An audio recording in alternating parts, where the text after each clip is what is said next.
Hello everybody, it's Mike here at Game From Scratch, and today we're going to continue our ongoing Godot 3 game engine tutorial series. Specifically, we're going to look at getting started. So what does that mean? Well, first off, we're going to cover downloading and installing the Godot game engine to start with. From there on, we're going to move into bringing in some of the examples so you can go ahead and work with, and then we'll move one step beyond that and start doing a bit of a guided tour of the Godot interface. So get us ready to get started, which is, I guess, why this is called Getting Started. So without further ado, let's jump right in. Now, first thing you're going to obviously need to do is get a hold of the Godot game engine. And that can be done two ways. First off, you could go to godot-engine.org and click the download link, which is the process we're going to go through today. Or you can go to Steam. So if you're already a Steam user, Godot is available on Steam. I'm not sure how well it syncs up for being the newest version, but it's definitely probably the easiest way. And as updates come, they can auto-update via the Steam updating mechanism. That's either a good thing or a bad thing, depending on your preferences. A lot of times it makes sense for your game engine to stick with the version you're developing with, so auto updates may not be ideal for you, but those are your two options. So if you're using Steam, just search for Godot in Steam. You can grab it the same way you do normally, just free, click download, and it will download and configure it for you. Again, the way we're going to do it though is go to godot-engine.org and we click the download links.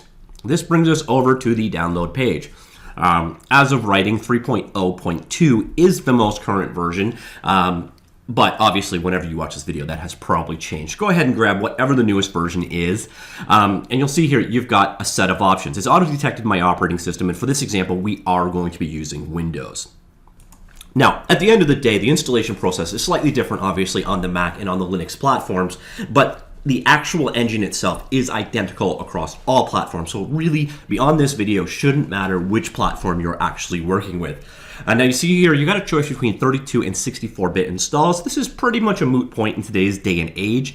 Keep in mind, 64-bit allows you to access more than 4 gigabytes of memory. In theory, it should run a little bit faster, but you might have run into compatibility issues for some particular reason, or you might be running an old version of Windows 7 that doesn't have 64-bit support, in which case you'll go with the 32. But for all intents and purposes, you probably want to go with the 64-bit version.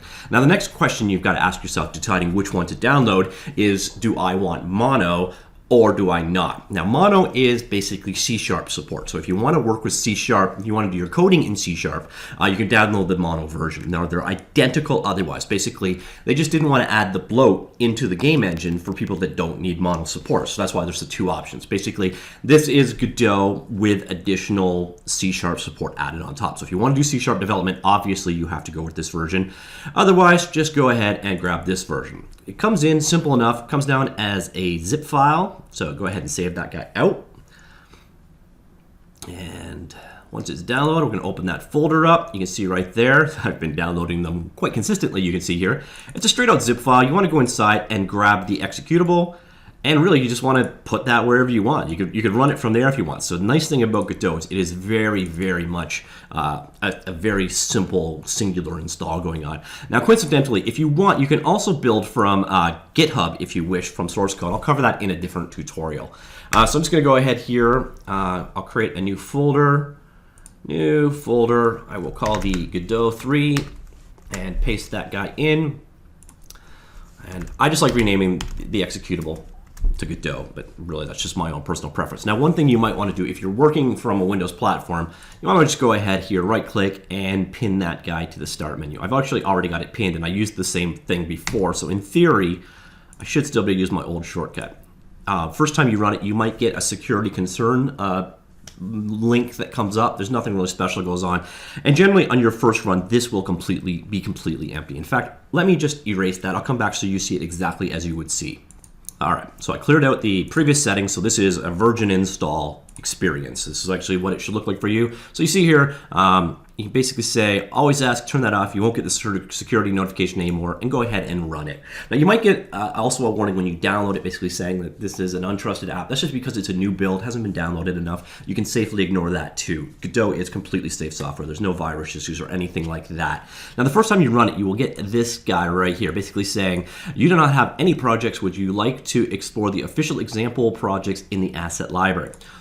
But today we're actually not going to do it. What instead we're going to do is click cancel. I'm going to show you how to actually import a example project from your file system and how to go ahead and get those on GitHub. So without further ado, let's jump on over to GitHub. Now, Godot samples are available on GitHub under github.com/Godot engine, and then there's a project called godot-demo-projects, and this is where the samples are available. Now, there's a couple of options here. You can go ahead and if you've got the Git client, you can clone it using the Git client, and that's done via go to this cloner download. And so you've got the choice. Basically, you can go here and grab the Git link, or you can download it as a zip file and extract it somewhere else. Now, covering and installing Git is a little bit beyond what I'm going to cover here, but it's a freely available program. And then once you've got it, just go ahead, open up a command prompt, go to wherever you want them to actually come down, and just do git clone, and then paste it out like that. And this will go ahead and download all of the examples from the GitHub site to your local hard drive. It's going to take a couple of minutes. Now, your other option, I'll show you this while we're at it, is, you could go ahead and do a download and download the exact same thing as a zip, and then you just basically save this to your hard drive and extract it out to a folder, and the end result is exactly the same. So if you don't have Git, just go ahead, download as a zip file, extract it out somewhere, and you'll have the same end result. Now, I'm not going to do both because it's a duplication of work, but right now, in my temp folder, I should now have a new directory with all the various different examples demonstrating Godot in action. So now I go on back here to the project manager, and there's a couple things you can see here. So basically, we can run a project from here. We can scan for changes. We can create a new project, which is often what you would do, and we'll do that in a second. Or you can go ahead and import a project, and that's exactly what we just downloaded. Now, another thing to notice while we're here is this en. So if you're using a non-English keyboard or you're a non-English speaker and somehow are understanding me, if you want to change the demographic or language that the Godot runs in, you could do so right here. And as you can see, there are a lot of community-provided translations available. So if you want to switch that out, you can. Obviously, I want to stick to English here. But if you want to go ahead and import, all you do basically is go to the folder it was in, click Browse, select that folder, and then I just go in here and find the example I want. So say, for example, there's an isometric example under 2D. So 2D, isometric, and click that folder, grab the project.godot file, and click Open. So import and edit, and boom, this will bring it in, load it up into the Godot editing environment. So we can see here, this is Godot. Welcome to the primary editor. This is where you'll be spending most of the rest of your life. And let's just do a quick tour of what is involved in the Godot engine. Now, obviously, we're going to get into all of these things in a lot more detail as we cover each individual aspect. So I'm not going to show you, the hotkeys to move things around, etc. I'll cover those off later on. So instead, let's do a quick walk around the editor here. Now, you'll notice it's mostly dominated by this main screen right here.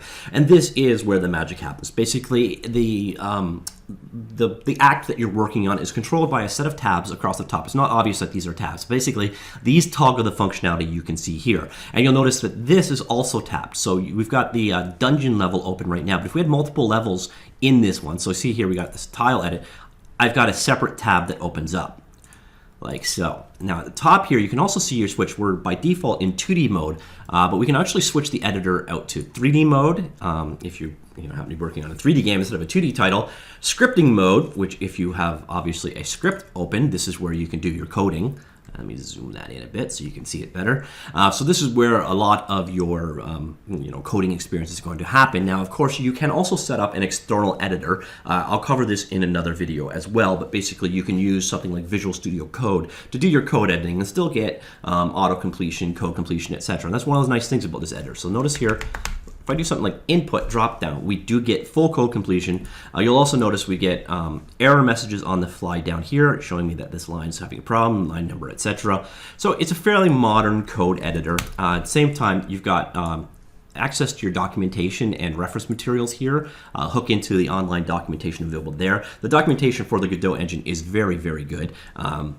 But hopefully you won't need it all too much. And this gives you access to the asset library. So remember when we first started up and we could pick the templates and the demos, etc.? Well, this is another way you can get to that. And this is also where, this is like the asset store for the Godot engine, although nothing is actually sold. It's all free stuff here. When you come in here, there's different categories. You've got 2D tools, 3D tools, shaders, materials, tools, scripts, and miscellaneous here. So that's what these three things toggle to. So mostly what you're going to find yourself is flipping between the editor window for whatever kind of world you're working on, either 2D or 3D, and the scripting window. And you'll also find if you're in the editing window like so, but you open up a script, it will automatically bring you over to the appropriate tab. Another thing you may have noticed while we're here is there's this guy right here. This allows you to basically maximize this window out or bring it back down to however size you need it to be. You'll notice there's also this little guy down here, and it's a bit of a hodgepodge of what's down here, but you see these are the little pop-out windows we can bring out. One of them is very common is the output. Basically, you're seeing all the various different details and information that is available. If an error occurs or if you do a print out, it will print and show up here in the output. If you're trying to run things and it's getting really messy for you, between runs, just do a clear, and there you see. There's also a full debugger. Again, we will cover this in a bunch more detail later on, but basically this allows you to help track down performance issues, bugs in your code, etc. And we have the audio tools. Again, I'm going to get into this in much more detail, but it allows you to set up for sound effects and the way audio is processed. And we also have an animation tool, which you actually need to, I'll show you this later on, but it allows you to do some pretty cool things. You can create things like walk animation, run animations, blend them together, control how fast they play back, etc. So that's these tools down here, and then click again, it'll toggle them down. So that's your output down here. Then you'll notice around the outside corner, you have these various different panels available. The big one over here, here's your file system. This is where you basically navigate through the root directory of your game. So you see here, we only have one directory. If I want to go ahead and create a new directory, I can. I can't here. I thought I could. There we go. So right click, I can create a new folder here, or we can click here and have it open up in Windows Explorer or Mac Finder or whatever your Linux shell happens to be. And then down here you'll see the contents of said folder. So since I don't actually have any folders, you're basically just raw seeing all the files available. And you can change the way that they're displayed. You can go with thumbnail or you can go with the straight out file list. Now you'll notice each of these panels also has this little triple dot beside it. What this allows you to do is basically change the docking position. So if you didn't want anything to be on this side, I could actually just go ahead and kick it over to the right. And over you go. All right, what did I do? Oh yeah, so I got my full-on editor over here. So if we go back here to the editor, you can see what I've just done. So we shifted it over, and that's a way basically to control the docking. Now at the same time, if I wanted to put it into one of these tabs, so here I went far right, but instead let's move this guy into here, and now you'll see it is collapsed in. So we're there, and where did you go, Joe DiMaggio? File system. There we go. So I had to scroll it out so we could see it. So you can collapse it into an existing set of controls, or you can move it back and forth, different sizes, whatever. And if at some point in time you found you've really corrupted things, you can also have it reset the layout. So editor layout, once you've got it the way you like it, you can go ahead and save it, or I can click default. Oh, I did delete. That's not what I wanted. I click default, and we're going to snap back to where we started. So don't worry too much about screwing up the way things are laid out. You can easily jump back to where you want. But once you do find a setup that works for you, say you've got one for 2D level creation, you can go ahead and do it that way, save it out, and you can quickly switch between them using this editor layout option right here. And once it's saved, it will be an additional option in this list. So let's move on a bit more on the editor on the other side. You see over here we have the scene layer.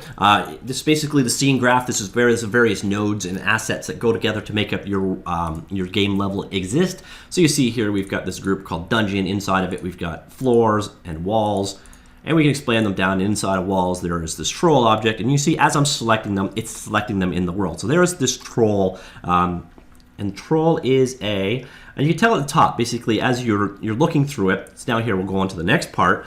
With it selected, I can go down here and see troll. It has a kinematic body, physics body, collision object 2D, node 2D. These are all the various different nodes that went together, compositing to make this object. Now you'll notice up here, I have a couple of other options.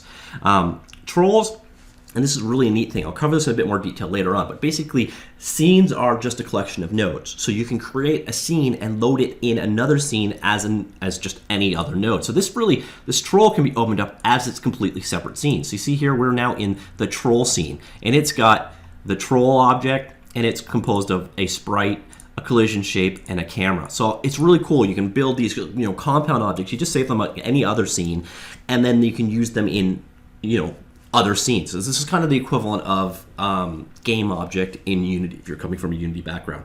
But you'll notice with this sprite selected, for example, down here we'll see the inspector. This is basically the dynamic properties of what other object you currently have selected. And you see the sprite, but sprite itself, sprite2d, is inherited from the class node. Node2d. Node2d is inherited from canvas item, and canvas is inherited from node. And you can see that immediately here in the hierarchy there. Now the cool thing is if we go back to the sprite, so it goes here, and let's go say sprite. If we bring up the sprite documentation, you will see right here, there is that same inheritance graph. So you can see all of the composition that go together to create this guy, but you can see that the sprite inherits node2d, which inherits canvas item, which inherits node, which in turn inherits from the very, very, very rootmost object. But anything that is placed in a scene, anything that is, let me go back to 2D, anything that is drawn or shown on screen is inherited from node in some way. So these are basically the ways you go ahead and control them. Let's go back to the troll here. So you see there are the various different properties for a sprite. So for example, one thing every sprite is going to have is a texture source. And you see here we got this drop down to control the texture. So if we want to go ahead and switch that out, we can go down here and go load, and then we pick it from the options here. Obviously, it's set up correctly right now. But this inspector is where you set the various different dynamic properties of your objects that make up your scene. Everything that makes up a scene is ultimately inherited from node. It's a very straightforward, very clean way of doing things. And as you saw quickly with this troll, you can organize this collection of nodes into its own scene, which then in turn can be brought into or even inherited from in another scene. Very, very powerful, but straightforward inheritance model. And again, we will cover this in more detail, so I will move on. So this is where you set your various different properties. Here, we get into a bit more of an implementation detail. We'll get into this in more detail again later, but this is where you can hook up the various different events or signals that the given object or the selected object up here supports. So you see it supports the frame changed event and the texture changed event. Sorry, I'm going to use the word event. And signals, same thing, interchangeable. The terminology is signals, but basically this is a bit of code that's going to be called when any of these particular actions fire. And these can be automatically hooked up to run in your script. We will cover that later on, but here's where you set them up. You can also create logical groups, which can then be used. So I could create a group called monsters and add this troll to it, and then you can use that later on in code for accessing common or like items, etc. So that's what this node panel is all about, hooking up those signals and creating groups. Now the final thing we saw here is import. Now import is a dynamic thing that's only going to be here when you bring an asset into the Godot game engine. We will cover importing Godot game engine's assets in a little bit more detail later on as well, but I'll quickly show you. So let's bring in a PNG file. Basically, you just have to drop it into the file folder that you're in. So if I came up here and clicked Show in File Manager, you'll see it's just a folder somewhere. So 2D, isometric, and there's the various different files that make it up. So you see we got icon.png, isotiles.png, so icon, isotiles, etc. So there's like a one-to-one mapping between them. But when you select something like this PNG that is being used by this troll sprite, and you've got import going on, you see you've got access to all of the different settings that were used to actually import it. So you can control how it was brought in. You can say, lossless compression, lossy compression, video RAM compression, or no compression at all. We can do things like turn filtering on and off, and that will change the way that it ultimately is rendered. You can say, do I generate MIP maps or not? A MIP map we'll cover in detail later on, not worth getting into right now. But the way that an asset is brought in can be controlled using this import tab. So that's how, if you want it to be brought in differently, if you want to, it becomes especially important when you're dealing with texture maps and 3D objects. If you want to control the way those things are brought in or how the importer functions, you can go ahead and change them here. And then once you've made your change, so for example, instead of filtering, I turn filtering off and then do a re-import, it will bring it in. And this is, for example, is one of those settings you probably want to turn off if you're trying to create a fat 8-bit or 16-bit pixely, chunky style look. You probably don't want texture filtering on, so this is where you can control that process and the various other details that are available here. So that is the final tab we've got here. So basically you've got your scene here for controlling the things that are in your scene, and we can also create new nodes here. This is how you bring the various entities into your game world, like you saw with that sprite. And there are dozens and dozens and dozens of things down here. So these are just some of the 2D ones we're looking at. So if you want to bring in 2D light, you'd create it here, etc. And the nice thing is you can also search and filter based off what you're looking for. But these are the various Lego blocks or building blocks that are built into the Godot engine for you to use to build your game. And again, we will get into that in a whole lot more detail. But here's where you control it. Here is where you go ahead and create the entities that make up your world, and also how you can go ahead and select them. You can also toggle their visibility here, and you can also attach scripts to things here, which we will cover again in more detail later. Here is where you control how an asset is imported. In order for it to look right, you have to select the actual asset over here in the file system. This obviously is your file system. You can use this to basically control the files. You can also do the same thing in the underlying file folder. So you open up in Windows Explorer or Finder or whatever, you can delete files that way, and it will automatically sync up in here. But basically that's what this side is all for. This again down here is dynamic properties based off whatever you have selected. This is where the various different editors are available. So if you want to change the location of something, you'll see here, pops up the appropriate thing. A rotate, you'll see here, we've got like a slider that controls that value. So the editors that pop up are relative to the type of data being manipulated. And here was the node which you use for hooking up signals and events. That's about it. Now the last thing to really cover off here, actually, we got a number of editor menus, etc., that we can get into a later date. And there's nothing really that you need to be aware of right now. But a lot of the things here are menu controlled, especially your project settings right there, very important, and your editor settings right there. Now, if you want to figure out what the hotkeys and keyboard settings are, probably the easiest way to do that is to come on in here and actually pick, where did it go? Keyboard.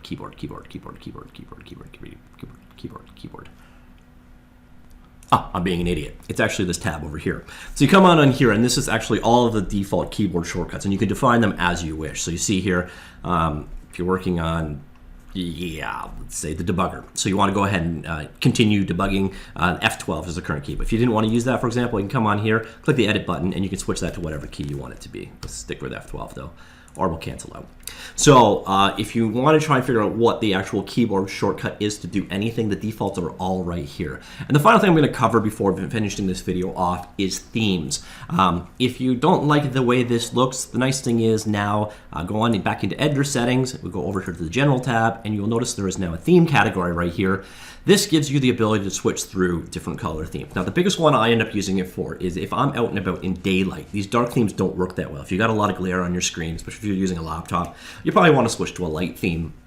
So notice here, you can switch to the default, drop it down, and there are various different options. So for example, if I need a light theme, click, and then boom, it immediately updates. And as you can see, Godot looks quite a bit different themed. You can also go ahead and create and save your own themes, again, way beyond what we're covering today. This is just, again, meant as a bit of an introduction to the Godot interface itself. And that's really all we're going to cover today, except for one last little subject. And this is one of those things that people, I see a lot of Google questions over this, and you're going to probably ask at some point. You'll notice when you launched Godot, it also created this terminal or command window in the background. And you ask yourself, well, can I get rid of this? Well, here, this is give you your answer. Boom, everything's gone. The answer is no, you can't. For the Godot engine relies on it and actually sprints out some pretty important information to it. So you can use it very handily for debugging your code, but it does need to be there. Now, the cool thing is when you're actually deploying your game, that obviously can be turned off and disabled. But when you're developing your game, Godot, every time you launch it, we'll do that one last time because there's one thing I didn't show you. But when you do launch Godot, you will notice every single time it is created, and you'll see it comes up with some debug information. Like for example here, I can see that I'm running my GPU that's running it on, etc. And this actually is pretty handy if you're running on a laptop with Optimus, so you want to make sure that your Intel GPU isn't kicked in, etc. But there is a bit of a top tip. Unless you're working on something really intensive, Godot runs really well on an integrated GPU. On my Intel HD 620, I think is the internal chipset. I get great performance, but my battery lasts 3 to 4 times longer than running on the GPU. So one of those things to be aware of if you are a laptop warrior like myself. You might want to disable your GPU when running this guy, or tell it to run using your integrated. And until your scene starts getting really complex, Godot runs quite happily on an integrated GPU. So No sense burning battery power you don't need to burn. But the last thing I didn't show was creating a new project. So, last time we just straight out imported one. So that's the last thing I'm going to show before moving on. And you'll notice here, new project. And this process, I actually find it a little bit unintuitive because of the order of operations. But basically, here you go ahead and you pick the path you want it to be in. You could also go ahead and do it this way with browsing. So there we are in our temp directory, for example, and I'm going to select that directory. Now what you need to do is actually create a folder for Godot, your Godot project, to run it. So now up here, basically this is the name of your project, but it's also going to be the name of the folder that's created. So what you do here is like my game, for example, but then you go here and click create folder. So you'll notice it just added, so c:temp, it just created a new directory called my game. And then when you're done that, so once you've got that empty folder, or if you've already created the directory, you don't need to go through that process, but it has to be an empty directory for it to be able to go ahead and create this. And once you've got it selected, you'll see there's a little check mark down here, and you're good to go. Just do a create and edit. All right, everybody, that is it for now. So at this point in time, hopefully you know your way around the Godot interface. You may not understand, what the purpose behind a lot of this stuff is, but you can at least get in here and change it to be, an interface that you work well with. You should be comfortable with it. You should have the idea of how to create a new project or how to import the examples as they are. And from here on, we can start getting into the depths of actually using the game engine. So hopefully you followed along. If you have any questions, do let me know in the comments down below. And once again, to remind you, I am doing a book version of this as I go. As I create chapters, I'm making them available work in progress chapters to patron backers. So if you want to help me out there, it's greatly appreciated. I will have that link down below. Well, that's it for now. I hope you found it useful. If you did, please, of course, do click that like button and hit subscribe if you want to stay tuned for the rest of this tutorial series. We're going to start jumping into some 2D game development we're going to start with, and we're also going to get into a little bit about GD script coding. So, now we're going to start getting into the nuts and bolts. We've got the introduction and we got the setup out of the way. Time to start developing some games. So, I hope you enjoyed that. I will see you all soon. Goodbye.